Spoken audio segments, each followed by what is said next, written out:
I realized it was time to wrap things up and leave the master control booth before someone showed up to shut me down. If I acted quickly, I could switch off the live assist mode and return the system to its fully automated broadcast mode. Our local TV audience had seen enough for the night. Once I had the system running normally again, I could leave and grab a drink. I really needed one. I also understood that there would be consequences to face. Consequences at home and from the general manager and FCC once they pieced it all together and came after me. But I was already feeling like I was in a bad situation, so I didn't care anymore. Like I said, I needed a drink. I headed to Frankie's on Roswell Road, a popular local sports bar, and ordered a beer. I sat there watching the end of the Monday Night Football game while having a few more beers.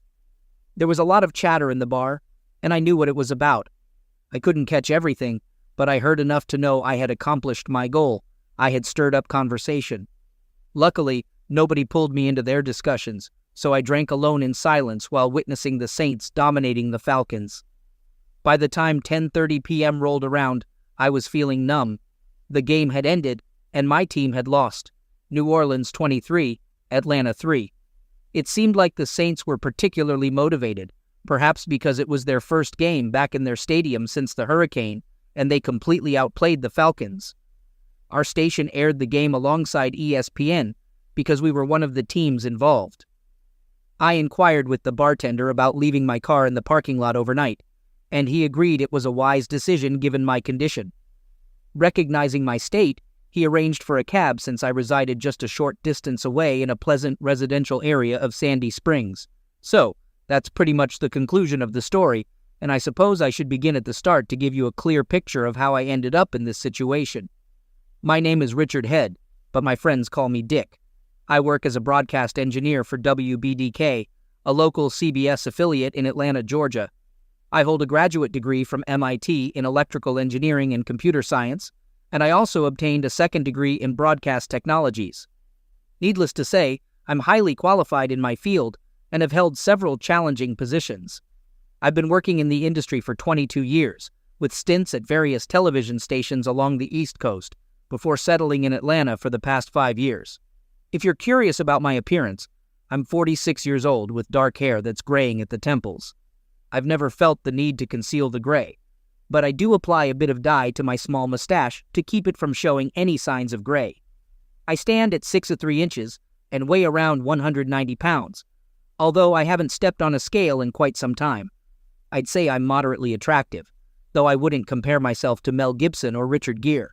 You'll notice I didn't mention any younger actors, primarily because I'm not familiar with many of their names, and also because I'm not in the same age bracket, so it wouldn't be relevant. Anyway, I consider myself good-looking, but I'm not the type you'd see in a romance novel. My wife Sharon and I have been married for 22 years, and we have 2 daughters, Melanie and Stephanie. Melanie is married, while Stephanie is a senior in college. Sharon stands around 5 inches tall, weighing no more than 135 lbs, with long blonde hair that reaches her shoulders. She's incredibly attractive, with a figure that catches attention, and she's one of the sweetest women I've ever known. It's hard to find someone who doesn't like her. For the past 18 months, Sharon has been working as a secretary for our pastor, Reverend Bob Shelter.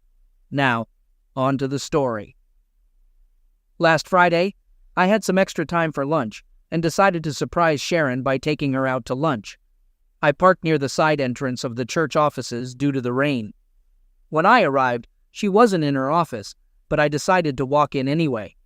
As I stood there, I overheard Sharon speaking to Pastor Bob in his office. She mentioned how excited she was for Monday night, expressing anticipation about spending time together due to my work covering the Monday Night Football games. I couldn't believe what I was hearing.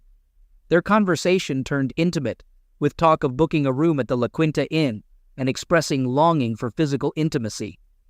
Hearing this filled me with shock, nausea, and rising anger. I knew I had to leave before I did something rash.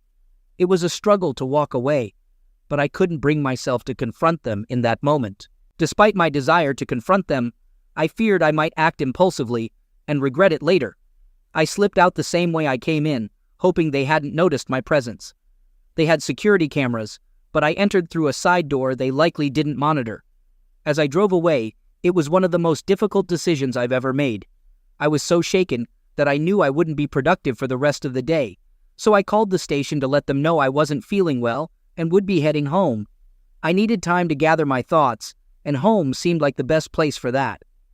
Sharon wouldn't be home until after 4 p.m., so I had plenty of time to contemplate. It was evident that Sharon was having an affair with Pastor Bob. I decided he would no longer be my pastor. In my mind, he became Bastard Bob, a fitting alteration.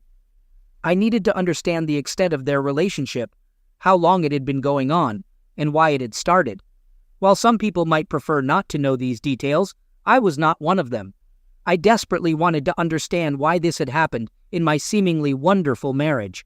Clearly, Sharon didn't view our marriage as I did, and she wasn't the person I thought she was. I resolved to uncover everything I needed to know and address the situation head-on. I wasn't weak, and I would handle both of them accordingly. Once home, I brewed a pot of coffee and sat on the patio to gather my thoughts.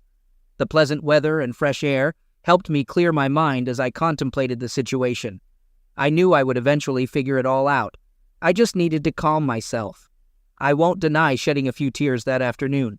While I understood that I didn't own Sharon or her body, it was devastating to think she would be intimate with another man, or men, after vowing herself to me on our wedding day. While some might not take those vows seriously, I certainly did, and I believed she did too. Experiencing something like that prompts you to question your entire set of values and wonder if you've been naive your whole life to believe in fidelity and love, along with all that accompanies it. The most damaging aspect of having a cheating partner isn't just the act of infidelity itself. It's the loss of belief in them and everything they say or do. You lose trust in them, the very foundation of your marriage, leaving you feeling exposed and afraid. Despite being 6'3" inches tall and weighing 190 pounds, I felt vulnerable and scared. It highlights how severely a cheating spouse can affect someone, knocking them down like nothing else could. As I sat there grappling with my emotions, striving to remain composed and rational so I could process everything, I realized there were past doubts I had dismissed due to my trust in Sharon. These seemingly insignificant issues, now accumulated, formed a heavy weight in the pit of my stomach as I pieced it all together. How could I have been so blind? Trust, that's how. I had placed my trust in her. Today that trust was shattered, and all those minor clues had merged into a burden that would be hard to bear. I needed facts. That's what I craved. I wanted to understand why this happened, how long it had been going on, how frequent it was, where it took place, and who else was involved. My trust was obliterated, but I was determined to uncover the answers I needed. I realized my marriage was a facade, and I would confront that reality. But first, I needed clarity. Unwilling to face Sharon yet without revealing my suspicions, I left the house at 3 p.m. to avoid being there when she returned. I drove into town, stopped at the station to gather some essentials for the next few days, and briefly spoke with my boss about needing time off early in the week to deal with personal matters. He seemed understanding, so I headed to Frankie's to pass the time until I had to return home. At 5 p.m., I called Sharon to let her know I'd be stopping somewhere for a while and wouldn't be home for dinner. She expressed annoyance, mentioning she was feeling aroused and had plans for the evening, but if I stopped, those plans would be off the table. Yeah, like I'd want that aroused state caused by Bastard Bob. She might be in the mood, but it's because of him, not me. She can satisfy herself for all I care. I told her, "Sweetheart, I've already planned to stop by, so just stay excited for me, and I'll take care of you when I get back." I knew that would stir her up. She replied, "Don't count on it, pal. If you think you can treat me like that, you won't be getting any action for a while." To myself, I thought that's exactly what I wanted. I wasn't going to touch her again until I found out what was going on, and maybe never again. I arrived home around 10:30 p.m., pretty drunk, but not too drunk to notice the bedroom door locked. I smirked and banged on the door, figuring she was awake.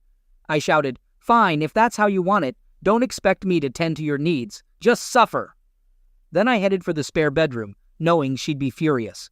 It would give me a break from explaining why I didn't want to be intimate with her. The next morning, she was sitting at the kitchen table with coffee when I walked in. I could feel the chill in the air as her stare pierced me. If I hadn't known about her infidelity, her look would have sent shivers down my spine. I grinned at her and said, "No need to get up and make breakfast, honey. I'll grab something on my way to golf." I left through the kitchen door, tossed my clubs in the trunk, and drove off. Shortly after, my phone rang. Seeing it was her, I ignored it. A few minutes later, I checked the message. She was furious. "You jerk! How could you do this to me? Get back here right now." Bastard? No, that was Bastard Bob, not me. If anyone deserved that title, it was him, not me. I had no intention of golfing. It just bought me some time. Instead, I drove straight to my former church. Did you think I'd ever want to hear Bastard Bob preach again? It was still early, so I knew no one would be around, and I was right.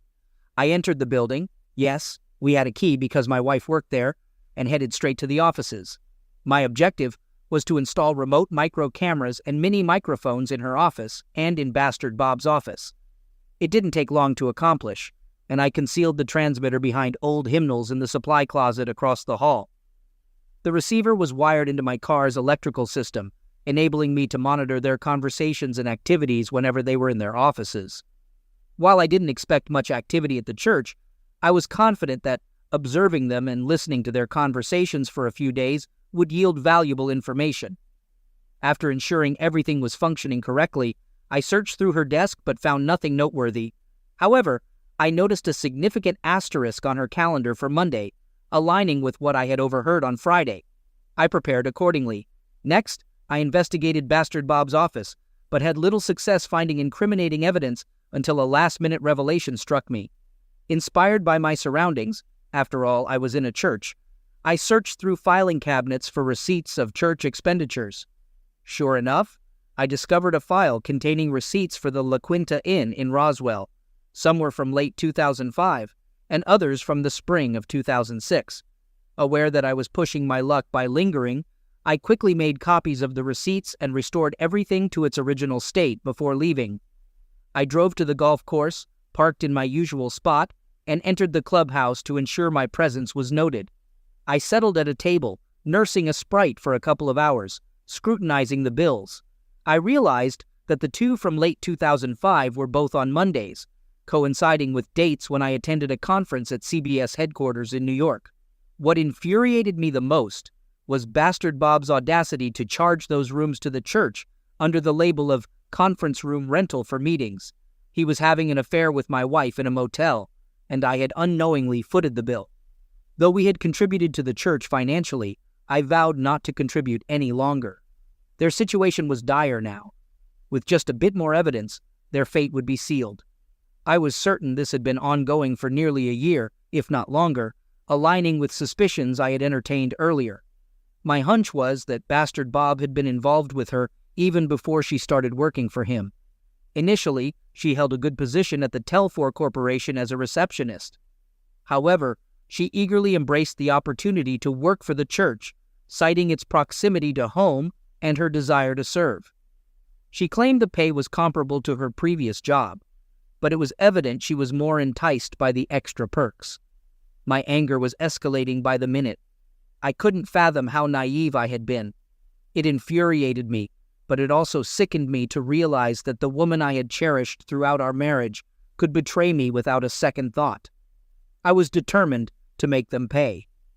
Feeling it was time to delve deeper into my investigation, I retrieved my iPod from the car and tuned it to pick up the frequency of the receiver I had placed in the trunk. As I scrolled through the data, I watched as Bastard Bob made his way into his office and dialed a number. I regretted not bugging his phone directly, realizing I would only hear one side of the conversation, but decided it was better than nothing. I listened in as Bob spoke. "Yes, Sharon, I'm at the church. I came right after you called. What's troubling you so much?" There was a pause, presumably for Sharon's reply, which I couldn't hear. Bob continued, querying, "Oh really? Has he done that before?" Another pause followed, allowing Sharon to respond. Bob pressed on, "I see. What do you think triggered his reaction?" Yet another pause indicated Sharon's explanation. Bob seemed concerned. "You don't suppose he's suspicious of us, do you, Sharon?" After a pause, Bob chuckled. "All right, well, you can get back at him on Monday night." He then hung up the phone and sat in deep thought. Just before I turned off the receiver, I caught him muttering something under his breath. I made sure to record that muttering, thinking it might be useful later. With the transmission ended, I headed home, anticipating a frosty reception. Upon arrival, I busied myself with chores, mowing the lawn and cleaning the basement, in an attempt to ease the tension. My wife, Sharon, was silent when I entered, but the air was thick with unspoken words. At dinner, Sharon couldn't hold back any longer. "Dick, what's going on with you lately? Why have you been acting this way?" I retorted, "Sharon, considering you locked me out of our bedroom last night, I think you should be pondering your actions. It's rare for me to go out with the guys, and the one time I do, you explode. This situation is on you." Her frustration boiled over. "Damn you," she snapped. I met her anger calmly. "Is that how a devout Christian woman should speak? Your actions hardly reflect your professed beliefs." Oh my goodness, her expression was unmistakable. Guilt was plastered all over her face so thickly that anyone seeing her would have known she was unfaithful. How she could have believed I wouldn't notice, I don't understand. I'll admit, though, she did manage to recover smoothly and eventually excused herself from the table. But I couldn't help thinking, when I reveal the truth, her recovery won't be so graceful. Later, she entered the family room where I was watching television. Confidentially, it was Fox News, attempting to find balanced news coverage. Her eyes seemed a bit swollen, suggesting she might have shed some tears. The remainder of the evening proceeded without any major incident, and when I was ready for bed, I simply walked down the hall to the spare bedroom and turned in. A few minutes later, she entered the room and stood there. "What's the matter?" I inquired. "Aren't you going to join me in bed?" she asked. "Nope, you made it clear that intimacy wasn't on the agenda, so I might as well sleep alone and get a good night's rest," I replied. With that, she hurriedly left the room in tears. Frankly, I felt indifferent. Sunday morning, she woke me at 8 a.m., dressed for church, and asked if I intended to join her. I responded, "No, I'm staying home today. You go ahead and be the model church lady, and I'll enjoy a relaxing day here." Once again, I noticed that familiar expression on her face. I sensed she was starting to grasp the situation, but she managed to compose herself once more. However, this time, as she turned and left the room, I thought I detected a hint of sadness in her eyes. A while later, I heard her car drive off. Later, she attempted to initiate a conversation, but I brushed her off, insisting she leave me alone. That concluded the day, and we both retreated to our separate spaces. Monday morning, I left the house without encountering or speaking to her. As I was leaving, my phone rang, and tearfully, she apologized, expressing her love and lamenting the situation. "We'll discuss everything when I return home tonight," I replied before ending the call. I informed my boss that I would still be off for the day, but would handle the Monday night football game as planned. He was pleased with my availability and inquired about my well-being, to which I responded with a generic, "as good as can be expected." My next destination was the La Quinta Inn in Roswell. At the lobby, I approached a young man named Kevin, who was stationed behind the check-in desk. I explained my situation candidly, stating that I suspected my wife of infidelity and that she would likely be at the motel that night with another man. Despite his initial skepticism, I offered him a deal. If he allowed me to place a microphone in the room to record their conversation, I would provide him with a couple of tickets to the next Falcons game. He negotiated for 4 tickets, which I agreed to, knowing I had access to them through the station. Eventually, he handed me the key to the only Whirlpool suite available. He was unaware that I planned not only to install a couple of mini microphones, but also to position a pair of micro cameras, much like the ones I had set up in the church offices.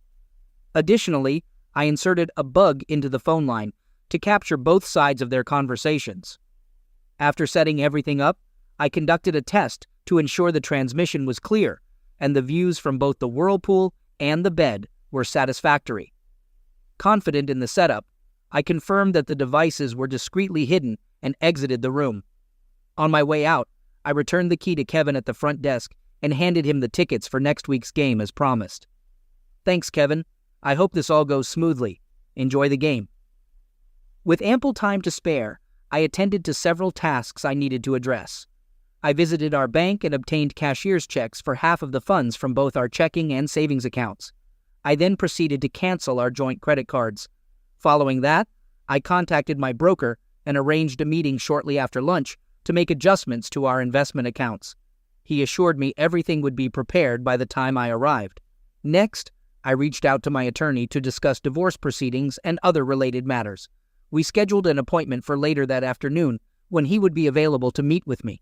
Finally, I drove to Planters National Bank in Marietta, Georgia, where I opened new accounts solely in my name and deposited the cashier's checks. I went for lunch in Marietta, although I had little appetite. Afterward, I drove to my broker's office to review the documents he had prepared. Essentially, they divided our investment portfolio equally, avoiding the need to sell assets and incur unnecessary tax liabilities. All that remained was for both Sharon and me to sign the papers. Taking the documents with me, I proceeded to meet my attorney. We discussed the divorce papers he had drafted. I agreed to pursue a no-fault divorce, proposing an equal split of assets if Sharon signed them promptly. However, in case she hesitated, I instructed him to include a provision for filing on grounds of adultery. I felt confident she would sign without delay. With everything arranged, all I needed was a quick dinner before heading to the station for the Monday Night Football broadcast. After leaving the attorney's office, I switched my cell phone back on and found a couple of messages from Sharon.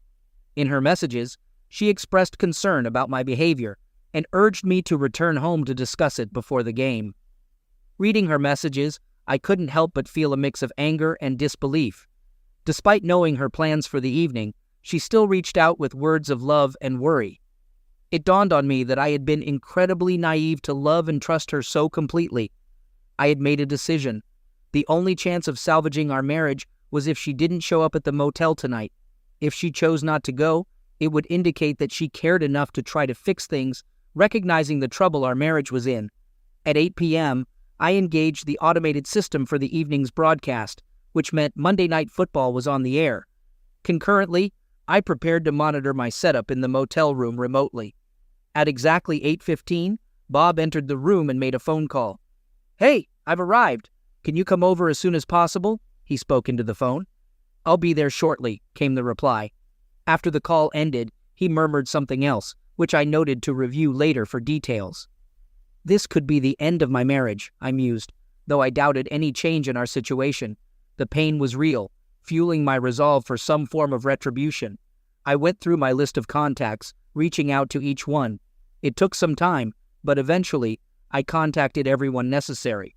By that time, Sharon had made it to the motel, so I turned my attention back to the surveillance. Their conversation was deeply personal and intimate, highlighting the complexity and secrecy of their relationship. The depth of their involvement was clear, and the situation was far from what anyone would have expected, especially given their public personas. Listening to them, I felt a mix of emotions. The discovery was shocking, especially considering their roles in the community. It was a moment of realization about the extent of their actions and the implications for all involved. I felt sick. My wife, a pastor, and a church secretary sinking into such depravity. In the moments that followed, I realized just how twisted they were. What they were about to receive tonight, they deserved. They deserved it all. She was on the bed in a compromising position, her posture suggesting readiness for an intimate encounter. The camera caught every detail, including the anticipation visible on her face, just before their interaction became more physical. Her exclamations were filled with mixed emotions, passion, and surprise as she engaged in the moment. "Oh, this is intense," she might have said, her voice reflecting the depth of their engagement. "This is what I needed," she added, affirming her consent and participation. He responded with boldness, perhaps too caught up in the moment. "This will be unforgettable," he claimed, omitting any crass references to me. Her responses to his actions were vocal, a series of sounds that conveyed her intense experience. "Continue. This is what I want," she urged, signaling her nearing peak of emotion.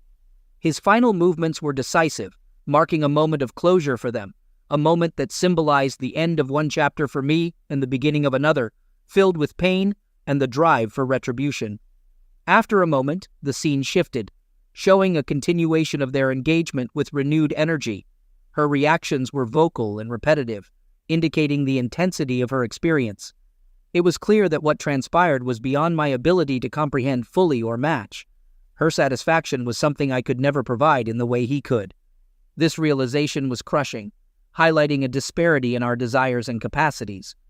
The performance continued beyond what I could bear to witness. As they paused, presumably for a break, the reality of their connection, and my exclusion from it, sank in deeper.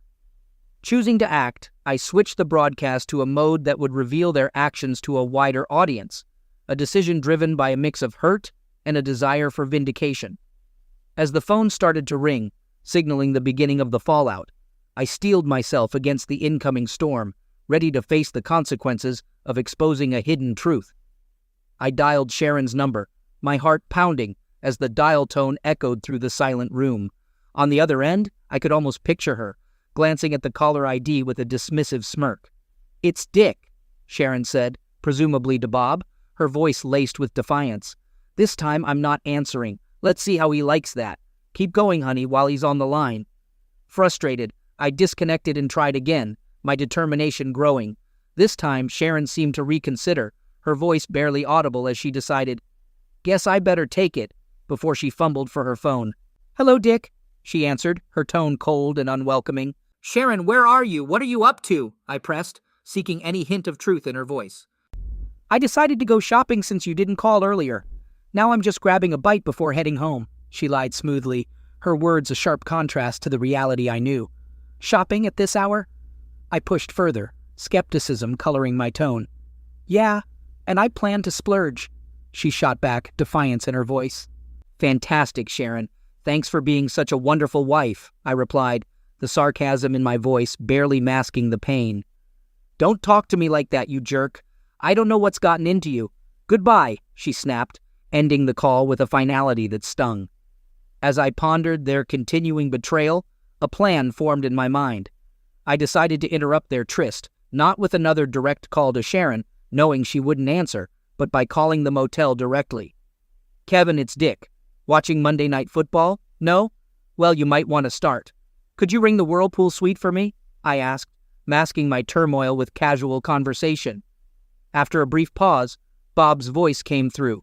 "Hey, what do you want, Dick?" It was my turn to confront them. "Bastard Bob, let me speak to Sharon, will you?" I demanded, a calm facade over my boiling anger.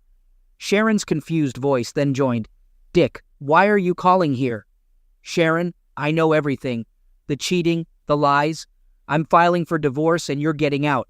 And Bob, you're not getting off easy either," I declared, my voice steady with resolve. "What's wrong with you, Dick? I can't understand you lately," she retorted, her confusion feigned. "It's over, Sharon. Maybe you should tune into Monday Night Football for a change. Enjoy the show." "Goodbye," I said, hanging up, my decision final and my heart heavy with the weight of ending.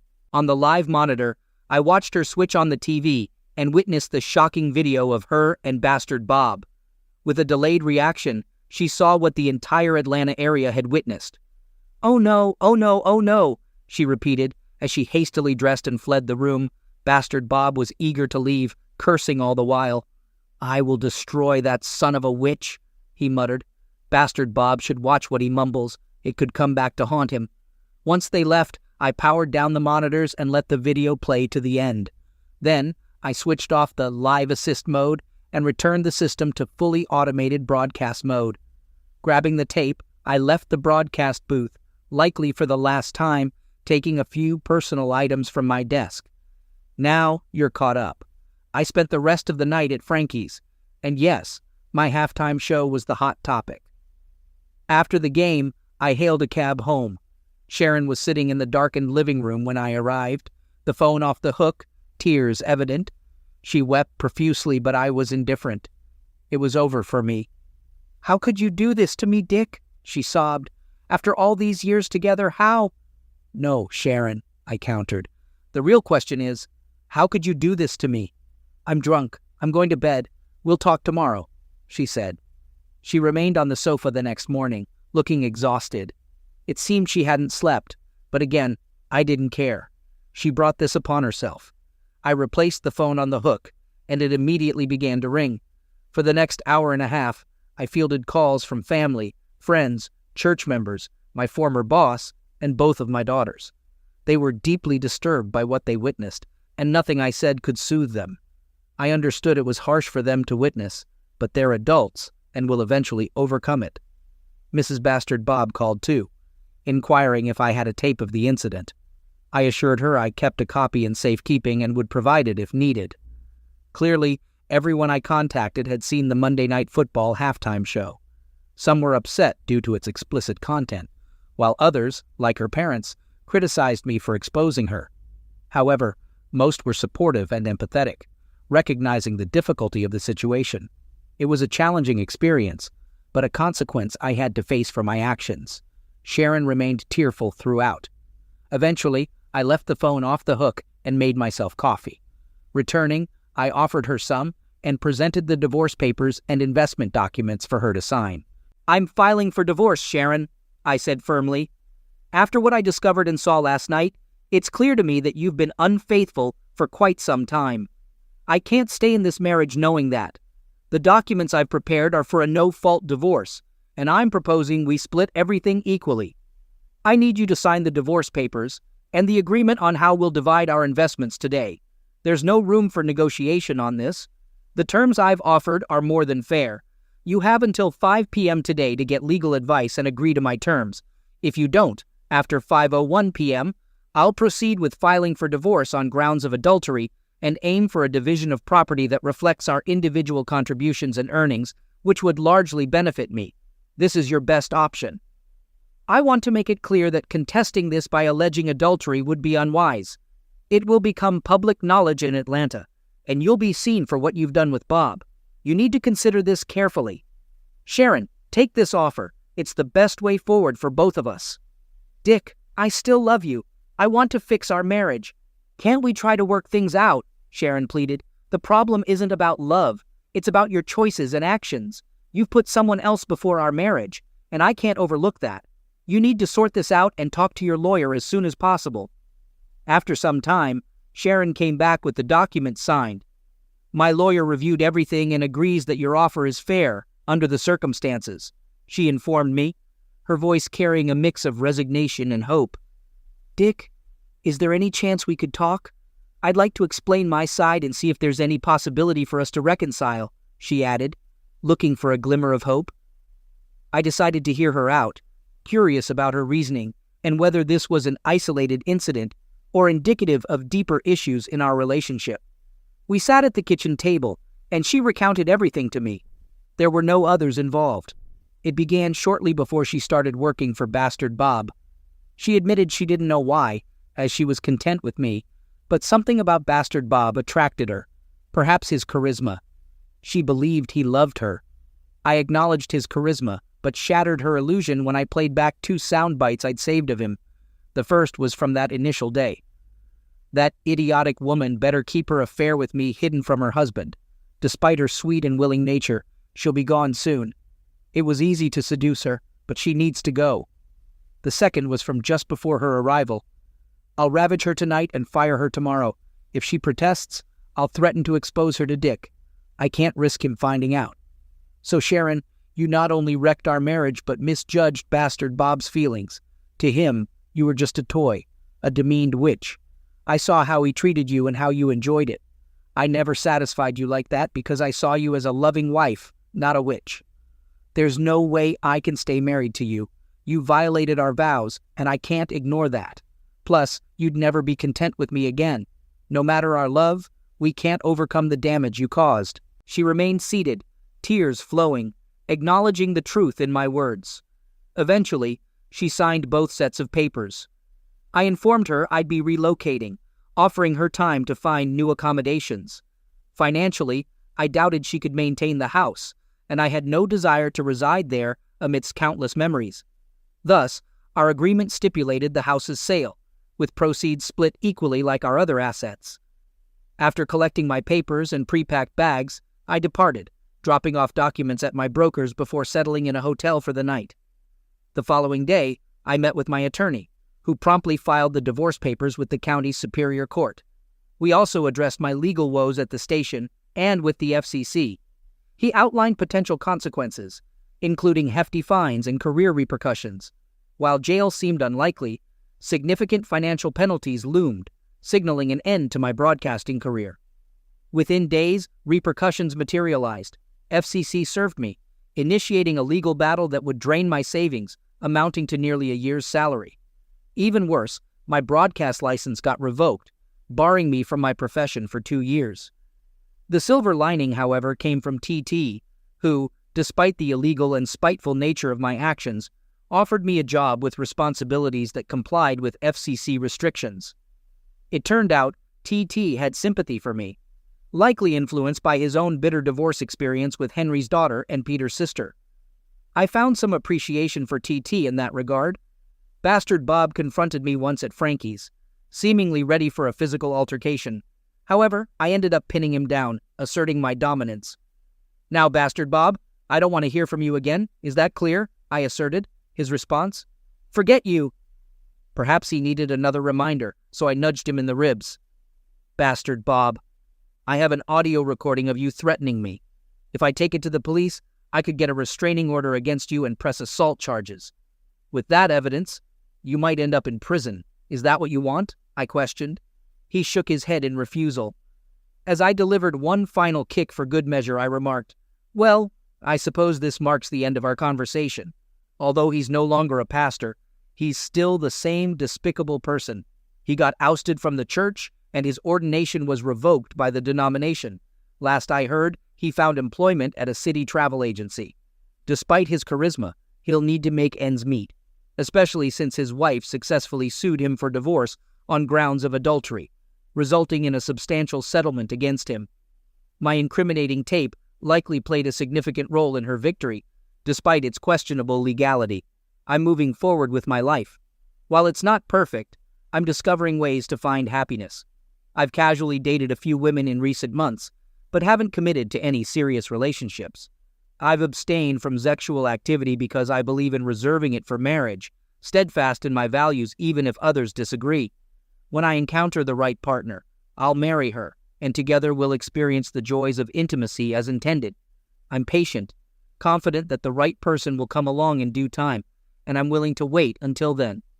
I occasionally encounter Sharon at events like Stephanie's college graduation and Melanie's baby's baptism. While I maintain civility, I've made it clear that my presence isn't for her benefit. I'm not interested in friendship or any form of connection. It's evident that she's not content. I can sense her emotional turmoil stemming from our breakup, and she likely regrets her actions. However, her regret doesn't change the fact that she betrayed our marriage by becoming involved with another man. While some might forgive such transgressions, my moral code is firm, leaving little room for leniency. She'll have to live with the knowledge that she sacrificed a life with me for her affair with Bastard Bob. Despite my profound love for her, she discarded it all. Moreover, her involvement in the infamous Monday Night Football incident has tarnished her reputation irreparably. Everyone who witnessed it now views her as promiscuous. I've heard she receives numerous date offers, but to her credit, she hasn't accepted any. It must be agonizing to know that most of these men view her as nothing more than a conquest. It's not a dignified way to navigate life, but it's a consequence of her actions. She brought it upon herself.